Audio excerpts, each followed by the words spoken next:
अच्छा जी, बात इस वीडियो में हम लोग बात करेंगे कोलिजन रेजोल्यूशन टेक्निक्स के बारे में। तो इसके अंदर हमारे पास बेसिकली ना दो टाइप्स आ जाती हैं मेन। तो मैं यहाँ पर इसको मेंशन कर लेता हूँ, COLL collision resolution techniques. Spelling बहुत ही ज़्यादा इसकी जो है ना, फ़ॉन्ट साइज़ काफ़ी छोटा था, मैं इसको थोड़ा बड़ा कर लेता हूँ। 72 करते हैं। स्पेलिंग गलत है, ठीक है, इग्नोर मारना इसको।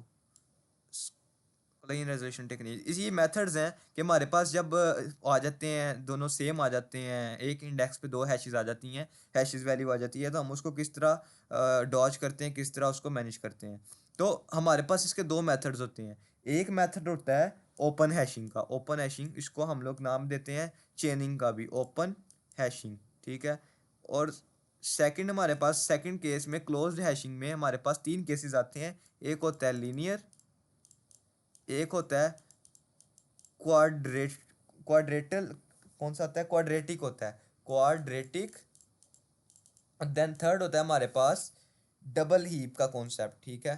तो इस वीडियो में हम लोग ओपन हैशिंग का कॉन्सेप्ट जो है इसको देखेंगे कि ये किस तरह वर्क करता है। तो कोलिजन से मतलब आप लोगों को पता है कि जब दोनों सेम इंडेक्स पे हैशिंग आ रही है तो उसको हमने किस तरह रिजॉल्व करना है। तो इसकी एग्जांपल मैं एक ले लेता हूँ। मेरे पास कुछ कीज़ हैं, लेट्स सपोज 42, 19, 10 एंड 12, ठीक है। तो मुझे एक फंक्शन भी गिवन है। फंक्शन गिवन अगर नहीं है तो मैं खुद से बना लूँगा।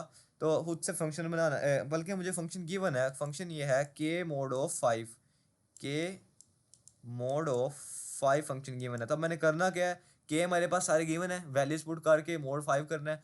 मोड 5 है तो मेरा टेबल कितना बनेगा, जो ये एन है, ये एन की जगह ना 5, तो फोर्थ इंडेक्स तक मेरा टेबल बनेगा, हैशिंग टेबल। मैं वो भी बना लेता हूँ, ठीक है। तो मैं टेबल बनाता हूँ, 1 2 3 एंड 4 इंडेक्सेस मेंशन करता हूँ, 0 1 2 3 एंड 4।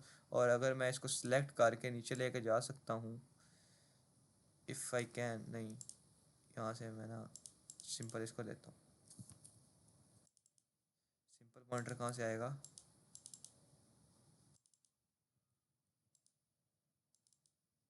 नहीं आ रहा सिंपल पॉइंटर, ये आ गया, ठीक है। इस टेबल को उठा के ना मैं नीचे ले आता हूँ, क्योंकि हम लोगों ने ना इसको डिटेल में पढ़ना है। इसको इस साइड पे रखते हैं, ठीक है। तो अब हम लोग मॉडल्स फाइंड करते हैं। हमारे पास फर्स्ट नंबर था 42, तो 42 मोड 5 लें, 42 मोड 5, तो 5 के टेबल में 40 आता है, तो 2 रिमाइंडर बचेगा, तो 42 आएगा हमारे पास सेकंड इंडेक्स पे। तो सेकंड इंडेक्स पे आ गया 42 आ जाएगा। तो देन हम हमारे पास क्या है, नंबर है 19। 15 आता है तो फोर्थ इंडेक्स पे 4 रिमाइंडर बचेगा ना, 19 मोड 5 लेंगे, 4 रिमाइंडर बचेगा, तो ये 19 हमारा जो है फोर्थ इंडेक्स पे आ जाएगा। फोर्थ इंडेक्स पे आ जाएगा 19। और देन हमारे पास 10 है, 10 का जीरो रिमाइंडर है, 10 आ जाएगा स्टार्ट में। 12 जो है, 12 का हमारे पास जो रिमाइंडर है वो बचता है 2। 10 है ना, तो 2 बचेगा, तो 2 इंडेक्स पे ऑलरेडी वैल्यू है। अब यहाँ पर हमारे पास जो है ओपन हैशिंग का कॉन्सेप्ट आ जाता है। ओपन हैशिंग हम किस तरह करते हैं, ओपन हैशिंग में करते क्या है कि यहाँ पर अभी तो हमने वैल्यू स्टोर कराई है, लेकिन हम यहाँ पर वैल्यू स्टोर नहीं करवाएंगे। हम क्या करेंगे, लेट सपोज यहाँ पे एक एड्रेस दे देंगे और उस एड्रेस में ऐड कर देंगे अपना जो पहला नंबर था 42, ठीक है। तो अब क्या होगा, लिंक लिस्ट बना देंगे ना, एक लिंक लिस्ट टाइप बना देंगे, ठीक है। ये लिंक लिस्ट क्या कर रही है, 42 इस हैश पे 42 वैल्यू पड़ी हुई है। तो जैसी हमारी नई वैल्यू को इस एड्रेस पे आएगी, तो हम 42 को आगे पुश करके उसकी जगह 42 का हम लोगों ने आगे पुश कर देना है। और फर्स्ट पे हम लोग किसका एड्रेस रख देंगे, जो बाद में नंबर आया होगा। तो बाद में नंबर कौन सा आ रहा है, सेकंड हमारे पास 12 आ रहा है, तो 42 को हम लोग आगे मूव कर देंगे। और 42 की जगह हम लोग यहाँ पर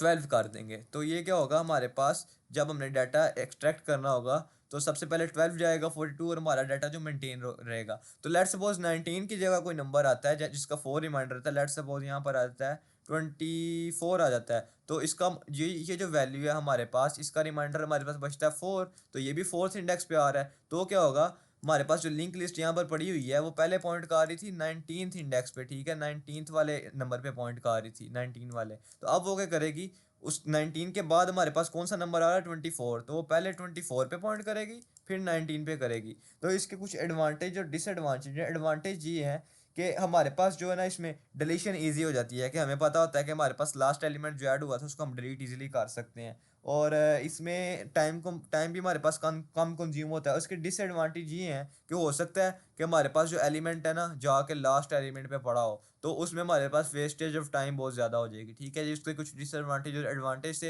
ये बेसिकली लिंक लिस्ट के कॉन्सेप्ट को फॉलो करता है, और लिंक लिस्ट के थ्रू ना टेबल के अंदर, मतलब एक टेबल है ना, इसके अंदर लिंक लिस्ट के थ्रू एलिमेंट्स को सेव करवाता जाता है। जितने भी एलिमेंट उस एड्रेस पे आते हैं, दूसरे एड्रेसेस को यूज़ नहीं करता। इसका एक और डिसएडवांटेज है कि हमारे पास मेमोरी ज़ाया हो जाती है, क्योंकि ये जो बाकी हैशेस खाली हैं, हैश टेबल खाली है, तो ये तो मेमोरी हमारे पास ज़ाया गई ना। तो ये कॉन्सेप्ट था हमारे पास ओपन हैशिंग का, जिसको हम लोग चेनिंग भी बोलते हैं। तो अगर इसकी समझ नहीं आई तो मुझसे तुम लोग पूछो।